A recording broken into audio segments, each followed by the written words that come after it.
All right. Good morning, everybody. Thank you so much for coming.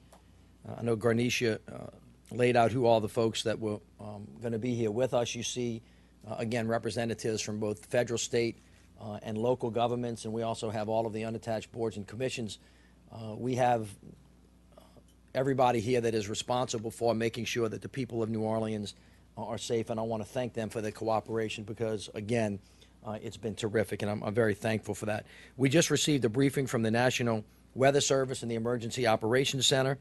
The city of New Orleans continues to be under tropical storm watch. However, the storm has weakened significantly overnight, and that is very good news for all of us. According to the National Weather Service, here is what we can expect in New Orleans.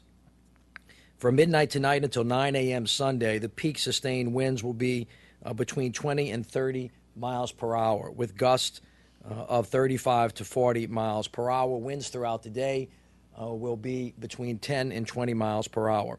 Over the next 24-hour period, we expect 1 to 2 inches of rain. That is down from a projection of 3 to 5 inches yesterday. We expect scattered showers and thunderstorms. They're expected through Sunday morning. We have, as I said yesterday, 900 to 950 people outside of our levee protection system in Venetian Isles, Lake Catherine, Fort Pike, and Irish Bayou. We are expecting a half to 1 foot tidal surge in these areas. And so, of course, again, in low-lying areas like this and in other areas of the city, you know where you live, you should be aware of where you are and be prepared for that. Even with the latest weekend forecast, we continue to prepare for the possibility of, as I said, localized flooding and, of course, because of the wind, potential power outages. The latest storm projections are encouraging, but we're not out of the woods yet. As we have all seen many, many times, these storms are unpredictable. They have minds of their own. So I'm encouraging residents to stay alert and to keep a very watchful eye throughout the day. As always, our team, the city, is leaning forward. We continue to take all necessary precautions. Our Emergency Operations Center remains activated. Yesterday, I declared a state of emergency. This declaration gives the city flexibility and authority to take all necessary action should the storm require us to do so. The Sewage and Water Board is ready. All 24 drainage pump stations are 100% operational, and they all have backup generators. We're working with the Army Corps of Engineers to monitor the water levels in canals in the lake. The Army Corps and the levee boards have closed a number of structures and floodgates to deal with the unexpected tides and storm surge, and they're prepared to close more should the storm require us to do so. The New Orleans Police Department, the Fire Department, and EMS are fully staffed and prepared and deployed. Public Works, Park and Parkway Sanitation are poised and ready to respond. We're in communications with hospitals, nursing homes, and the homeless shelters.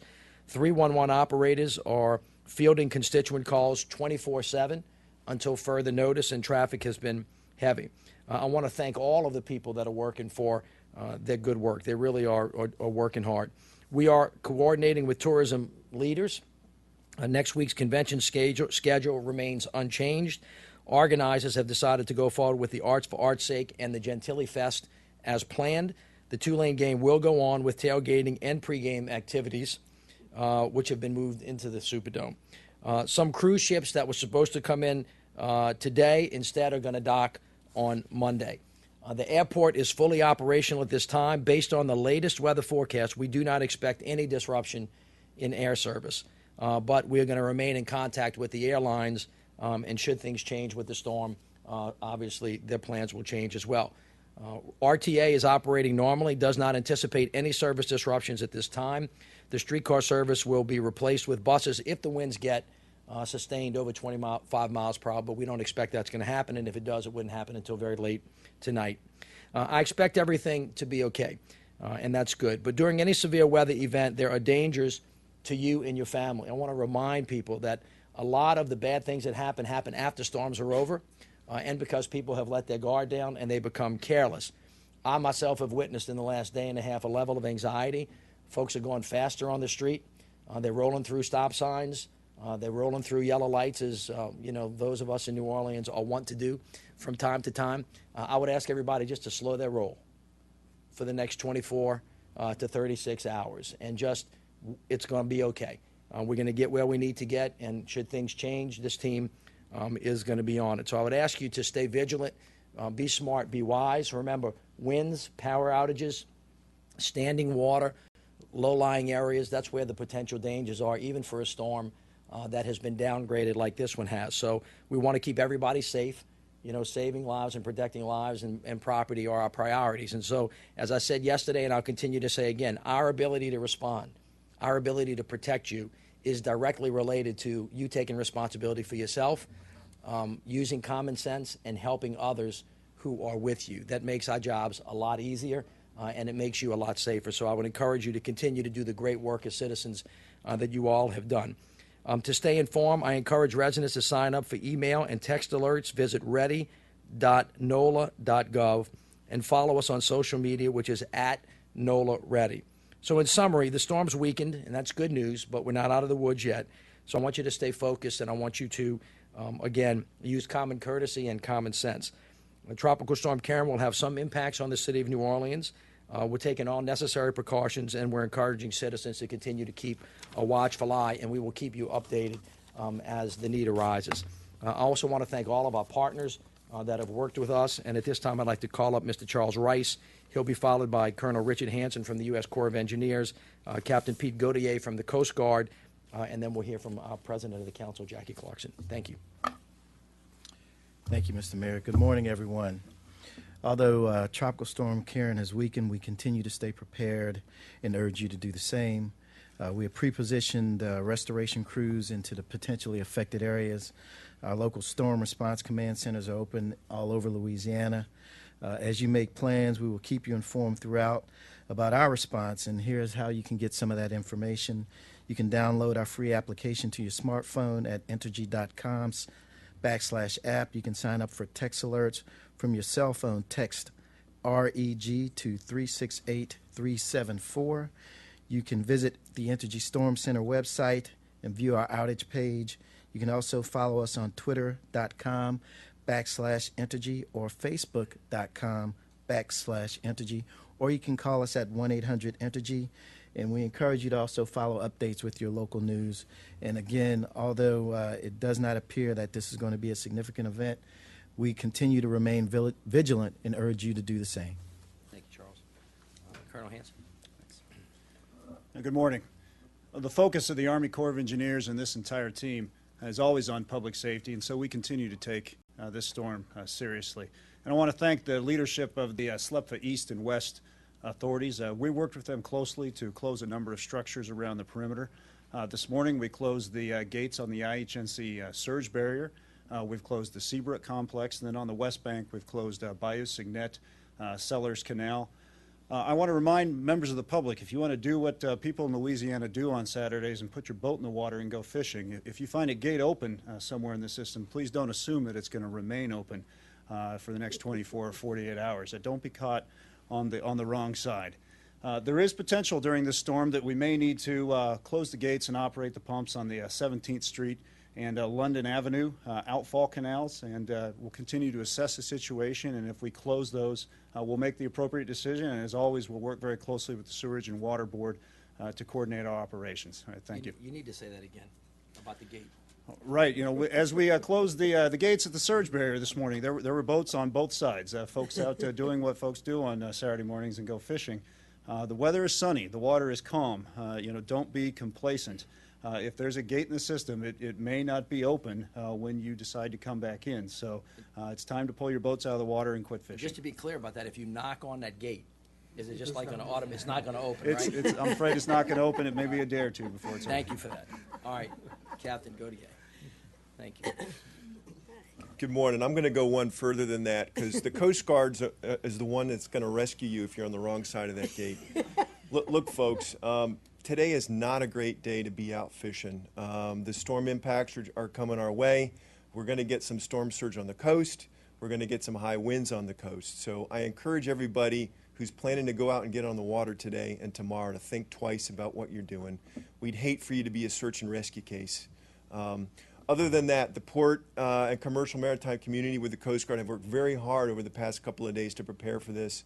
All the large ships are safely moored, not moving. Everything else is secured at the marine terminals and barge fleets. We've cleared the industrial canal of barges and ships and locked down everything else, so I think we're more than ready for the circumstances that we're going to see. Thank you. Thank you so much. And of course, we're joined with LaToya Cantrell and James Gray and Jackie Clarkson, our council members. Thank you all so much for your partnership.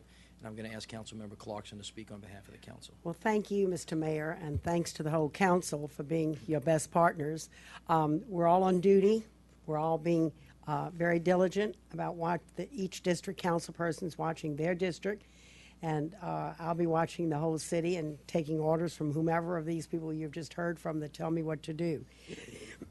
But I, too... Y'all know how things really work around here. He's going to be telling us what to do.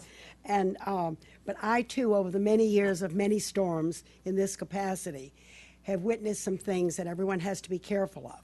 In the areas where we will have flooding, and there will be some areas of flooding, that's most likely, do not drive fast. Many times the water is not into houses until cars come down those streets at high speeds. Number two, don't go out and attempt to move branches of trees that might have live wires on them. And these are two things I've personally seen that have caused serious problems that did not have to exist. So there are many precautions to be taken of what you've heard today, and there are many things you can help elderly and disabled friends, family, and neighbors with, making sure they have all of the necessary food and water, especially if the power outages occur. So thank you all for being on duty with us. Thank you, Mayor, and your team, your whole administration is on duty. This is a city that's totally on alert, and every related service that we have here, as you just saw, every board, every commission, I've never seen the likes. It's wonderful. Thank you. Jackie, thank you. We have an extra second. So, James, you want to say something to LaToya? Thank you, Jackie. Thank you very much, Mr. Mayor. I just say we have a great team here. The team has prepared. We're not going to have a big event this time, but had it been a big event, the team is well prepared and we will be in good shape. Thank you very much.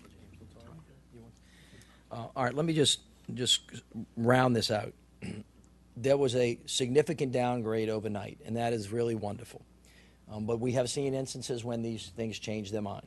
So staying vigilant is really important. I know that the sun is shining outside, and it happens to be beautiful at the moment, but things can change. You know that potentially we're going to have high winds and gusts tonight after 10 o'clock and throughout the day. I will also say to you and reiterate again, if you could just be careful today and be respectful and use common sense, that's going to help. I want to reiterate what the Corps of Engineers said and the Coast Guard said. I know that fishing is really important to everybody, and I hate to miss a fishing day. But those gates will close, and you won't be able to get back in. And one of the dangers always come when our first responders have to go and rescue people for doing things that we asked folks not to do. And so I know it is potentially a hardship, but I just want you to think about that as you conduct yourself in the next 24 hours until we're out of the woods completely, because at the end of the day, we would hate to have a storm that's this size and then still have property damage or personal injury either for you or for one of our first responders. So again, we commend that to you. We'll stay in touch with you. As you can see, we're all on point. I'm in communication with the other parish presidents. We're in communication with the governor's office. Mike is here from the regional office of FEMA. And so again, we're in complete unison and connection with the federal government and all of our resources, and we will keep you apprised should the circumstances change. All right, at this time I'm going to open it up for questions that you can either direct to me or one of the folks that have specific subject matter expertise. Yes, ma'am. It looks like the coast is going to get this pounding, and I'm wondering if they have contacted you and asked for help from us to that, and what they would do. Well, they have not directly contacted us, yes, but we are always on standby and are always leaning forward. So, and this is true about everybody in the coastal zones, by the way. When somebody gets out of harm's way, they all know that the other folks are available to get there on an as-needed basis. So if anybody needs our assistance, you know, our team stands ready to help, much like we did with Sandy.